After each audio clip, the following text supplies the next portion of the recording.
नमस्कार, स्वागत है आपका हमारे इस विशेष बुलेटिन में। मैं हूं आपके साथ रेशमा और मेरे साथ हैं मेरी सहयोगी दीपाली। आइए हेडलाइंस पर नजर डालते हैं। पहलगाम हमले को लेकर केंद्रीय जल शक्ति मंत्री ने कहा, पाकिस्तान को नहीं देंगे एक बूंद पानी। कश्मीर में सेना का एक्शन जारी, 2 और आतंकियों के ढाए घर।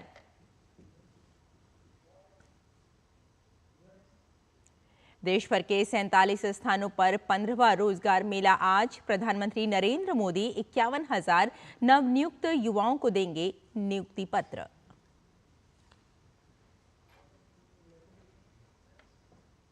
डीआरडीओ ने स्क्रैमजेट इंजन का 1000 सेकंड तक किया सफल परीक्षण। हाइपरसोनिक मिसाइल में होगा इस्तेमाल।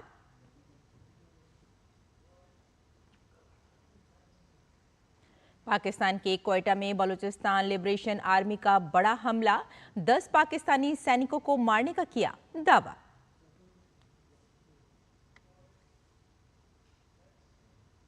पोप फ्रांसिस का अंतिम संस्कार आज। राष्ट्रपति द्रौपदी मुर्मू, ट्रंप, ज़ेलेंस्की समेत कई राष्ट्राध्यक्ष होंगे शामिल। भारत में राजकीय शोक। और आइए अब समाचारों पर डालते हैं विस्तार से नजर। पहलगाम आतंकी हमले के बाद भारत ने सिंधु जल संधि पर रोक लगाते हुए पाकिस्तान को पानी की एक बूंद भी ना देने की दिशा में काम करना शुरू कर दिया है। केंद्रीय जल शक्ति मंत्री CR पाटिल ने पाकिस्तान को पानी की आपूर्ति रोकने के लिए 3 योजनाओं पर काम करने की बात कही है। कल गृह मंत्री अमित शाह के आवास पर सिंधु जल समझौते के निलंबन को लेकर बैठक हुई। केंद्रीय गृह मंत्री अमित शाह और जल शक्ति मंत्री CR पाटिल के बीच करीब 45 मिनट लंबी बैठक में पाकिस्तान जाने वाले पानी को रोकने के तरीकों पर गंभीरतापूर्वक चर्चा की गई। सूत्रों के मुताबिक बैठक में 3 प्रमुख विकल्पों अल्पकालिक, मध्यकालिक और दीर्घकालिक पर विचार किया गया। सरकार का स्पष्ट इरादा है कि पाकिस्तान को एक बूंद पानी भी न दिया जाए। बैठक के बाद यह निर्णय लिया गया कि पानी रोकने के हर संभावित तरीके पर तुरंत काम शुरू किया जाएगा। अधिकारियों को इस दिशा में तुरंत कदम उठाने के निर्देश दिए गए हैं।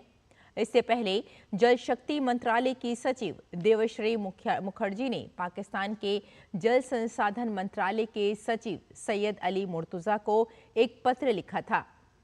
पत्र के माध्यम से उन्होंने औपचारिक रूप से पाकिस्तान को सिंधु जल संधि को तत्काल प्रभाव से स्थगित रखने के फैसले के बारे में जानकारी दी थी। पहलगाम आतंकी हमले के बाद से घाटी में सेना का एक्शन लगातार जारी है। सेना ने कल ही 2 और आतंकियों के घर धमाके से ध्वस्त कर दिए। पुलवामा के मोरान में जैश-ए-मोहम्मद के एक्टिव आतंकी एहसान उल हक का घर उड़ाया गया। इसने 2018 में पाकिस्तान जाकर ट्रेनिंग ली थी। 2018 में पाकिस्तान में ट्रेंड एहसान हाल ही में घाटी में फिर से दाखिल हुआ था। पुलवामा के ही काचीपुरा इलाके में लश्कर आतंकी हारिस अहमद का घर ध्वस्त किया गया। लश्कर आतंकवादी हारिस अहमद 2023 से सक्रिय है। सुरक्षा बलों ने कुलगाम जिले में हथियार और गोला बारूद के साथ 2 लोगों को गिरफ्तार किया है। इससे पहले पहलगाम आतंकवादी हमले में लश्कर-ए-तैयबा के 2 आतंकवादियों के जम्मू कश्मीर स्थित घर विस्फोट में नष्ट कर दिए गए। ये घर गुरुवार रात को विस्फोट में नष्ट हुए। अधिकारियों ने बताया कि सुरक्षा बल लश्कर-ए-तैयबा के 2 आतंकवादियों आदिल हुसैन थोकर और आसिफ शेख के मकानों में तलाशी ले रहे थे। तभी वहां पहले से रखे विस्फोटकों में विस्फोट हो गया। उन्होंने बताया कि विस्फोटकों के कारण मकान नष्ट हो गए। दक्षिण कश्मीर के अनंतनाग जिले का निवासी थोकर मंगलवार को पहलगाम में किए गए हमले के मुख्य आरोपियों में शामिल है, जबकि पुलवामा जिले के त्राल निवासी शेख के भी हमले की साजिश में शामिल होने का संदेह है। और प्रधानमंत्री नरेंद्र मोदी आज सुबह 11 बजे वीडियो कॉन्फ्रेंसिंग के माध्यम से विभिन्न सरकारी विभागों एवं संस्थानों में 51,000 से अधिक नवनियुक्त युवाओं को नियुक्ति पत्र वितरित करेंगे। वो इस कार्यक्रम में उपस्थित जनसमूह को संबोधित भी करेंगे। रोजगार सृजन को उच्च प्राथमिकता देने की प्रधानमंत्री की प्रतिबद्धता के तहत 15वां रोजगार मेला देश भर में 47 स्थानों पर आयोजित किया जाएगा। इससे युवाओं को सशक्त बनाने के लिए सार्थक अवसर उपलब्ध होंगे तथा वो राष्ट्रीय विकास में प्रभावी योगदान देने में सक्षम होंगे। देश भर से चयनित नए कर्मचारी राजस्व विभाग, कार्मिक एवं लोक शिकायत और पेंशन मंत्रालय, गृह मंत्रालय, डाक विभाग, उच्च शिक्षा विभाग, रेल मंत्रालय और श्रम एवं रोजगार मंत्रालय सहित केंद्र सरकार के विभिन्न मंत्रालयों और विभागों का हिस्सा होंगे। प्रधानमंत्री नरेंद्र मोदी कल सुबह 11 बजे आकाशवाणी पर मन की बात कार्यक्रम में देश विदेश के लोगों के साथ अपने विचार साझा करेंगे। ये मासिक रेडियो कार्यक्रम का 121वां एपिसोड होगा। कार्यक्रम का प्रसारण पूरे आकाशवाणी और Doordarshan network, AIR news website और news on air mobile app पर किया जाएगा। इसे AIR news, DD news, PMO और सूचना एवं प्रसारण मंत्रालय के YouTube चैनलों पर भी लाइव स्ट्रीम किया जाएगा। हिंदी प्रसारण के तुरंत बाद आकाशवाणी क्षेत्रीय भाषाओं में कार्यक्रम प्रसारित करेगा। पहलगाम में हुए आतंकी हमले के बाद भारत ने अपने मिसाइलों के परीक्षणों की संख्या को बढ़ा दिया है। एक दिन पहले INS सूरत युद्धपोत पर मिसाइल का सफल परीक्षण किया गया था।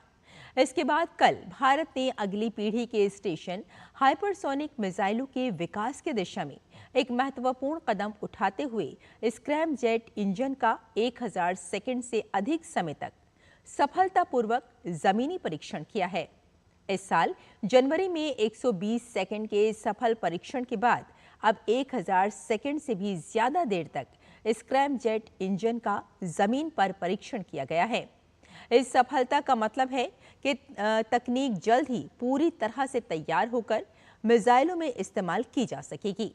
हाइपरसोनिक क्रूज मिसाइलें HCM ऐसे हथियार हैं जो आवाज की गति से 5 गुना ज्यादा रफ्तार से लंबी दूरी तक उड़ सकती है। पाकिस्तान के क्वेटा में बलूचिस्तान लिबरेशन आर्मी ने पाकिस्तानी सेना पर बड़े हमले का दावा किया है। बलूच लिबरेशन आर्मी ने दावा किया है कि उसने क्वेटा के नजदीक मार्गेट इलाके में पाकिस्तानी सेना पर हमला कर 10 सैनिकों को मार गिराया है। BLA के मुताबिक यह हमला remote controlled improvised explosive device IED के जरिए किया गया, जिसमें सेना का वाहन पूरी तरह तबाह हो गया। एजेंसियों के मुताबिक क्वेटा से करीब 30 किलोमीटर दूर सुरक्षा वाहन सुबह मार्गेट चौकी में सड़क किनारे लगाए उन्नत किस्म के विस्फोटक से टकराया। बलूच लिबरेशन आर्मी ने विस्फोट की जिम्मेदारी लेते हुए कहा कि उनके क्षेत्र पर कब्जा करने वाले पाकिस्तानी सेना के खिलाफ उनका अभियान जारी रहेगा। इससे पहले बलूचिस्तान के कलात जिले में सड़क किनारे लगे विस्फोटक से एक वाहन टकराते हुए 3 लोग मारे गए।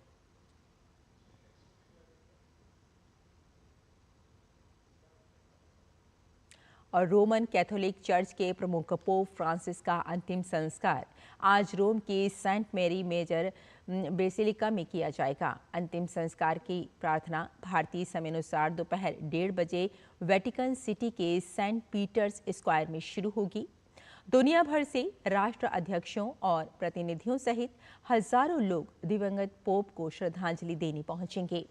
भारत की ओर से राष्ट्रपति द्रौपदी मुर्मू, संसदीय कार्य मंत्री किरेन रिजिजू, अल्पसंख्यक कार्य राज्य मंत्री जॉर्ज कुरियन और गोवा विधानसभा के उपाध्यक्ष जोशुआ डिसूजा भी पोप के अंतिम संस्कार में शामिल होंगे।